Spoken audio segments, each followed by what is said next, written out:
ચોક્કસથી આપનો ખૂબ ખૂબ આભાર ભાવિક માહિતી આપવા માટે। આગળ વાત કરીશું અમરેલી જિલ્લાના વડિયા શહેરની જ્યારે ખેડૂતો અને જમીનના રસ્તાના પ્રશ્નને લઈને ધારાસભ્ય ગોપાલ ઇટાલિયા દ્વારા મામલતદારને રજૂઆત કરવામાં આવી હતી ને આ સાથે જ અમરેલી જિલ્લાના વડિયા શહેરના ખેડૂત જમીનના રસ્તાઓના પ્રશ્નોને લઈને ગઈકાલે ધારાસભ્ય ગોપાલ ઇટાલિયા દ્વારા મામલતદાર સમક્ષ રજૂઆત થઈ।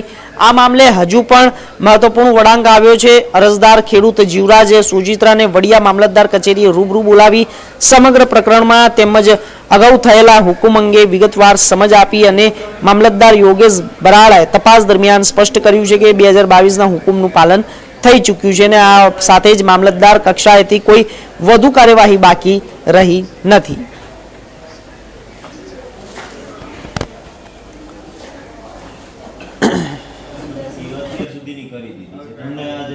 ભાઈ પૂનાભાઈ સોઈત્રા છે।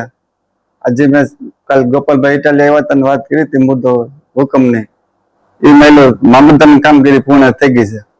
એમાં જગ્યા વધે તો રસ્તો ખુલે, મત જગ્યા વધતી નથી એટલે રસ્તો નથી થાય એમ કે હવે સાહેબ કે સિવિલ કોર્ટ સાહેબ નહીં સિવિલ કોર્ટમાં જવાનું થાય છે તો હું સિવિલ કોર્ટમાં જઈ। હવે તમે કાલે ચીમકી ઉચ્ચારી હતી હા એ બાબત હું નથી બોલો કાલે તમે ગોપાલભાઈની હાજરીમાં હા બોલ્યા હતા એ ભૂલ થઈ ગયા, હવે એવું કરવું નથી મારે।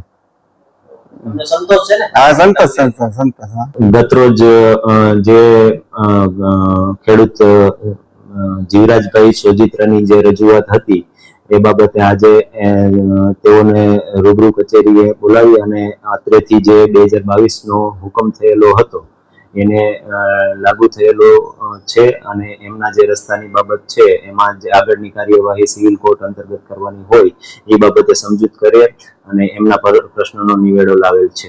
રિલીફ માટે રસ્તા માટે એક હુકમ કરી આપો, હવે એ સિવિલ કોર્ટ નક્કી કરે આપે કે ના। હવે અમારી જે સત્તા અંતર્ગત જે કાર્યવાહી કરવાની હતી એ અત્યાર સુધીની કરી દીધી છે। તમને આજે 6ઠા મહિનામાં રિલીફ માટે રસ્તા માટે એક હુકમ કરી આપો, હવે